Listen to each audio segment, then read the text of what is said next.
Imagine trying to simulate a symphony, where every new instrument exponentially increases the complexity of the music.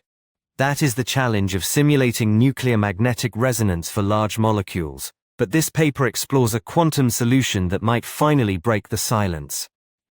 Nuclear magnetic resonance, or NMR, is a critical tool for identifying the structure of drugs and materials.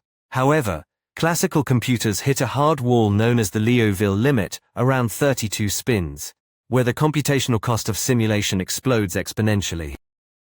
To overcome this limit, the authors turned to quantum hardware, which naturally simulates these systems because both share the same mathematical building blocks, specifically Heisenberg Hamiltonians.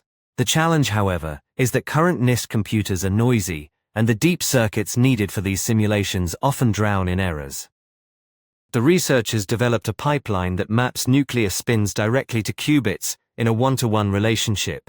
They use a technique called trotterization to step through time, measuring magnetic signals that are eventually converted into a spectrum via a fast Fourier transform. To make these circuits viable on current hardware, the pipeline integrates aggressive error mitigation from Q-control. By resynthesizing gates to reduce circuit depth by up to 50% and applying dynamical decoupling to cancel crosstalk, they significantly extend the effective life of the simulation.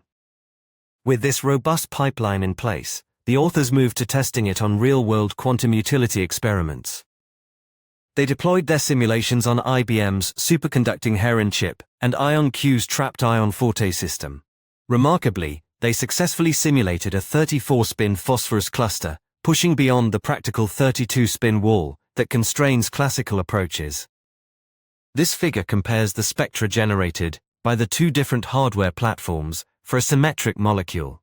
The overlap demonstrates that the pipeline captures the salient features and peak positions on both architectures, despite their different physical underlying technologies.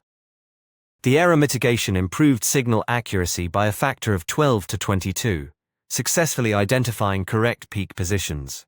However, limited circuit depth meant they used only a single time step, which introduces algorithmic errors that blur fine substructures, suggesting that future work must combine this mitigation with advanced algorithms like qubitization. To learn more about this paper and other important new research, head to emergentmind.com.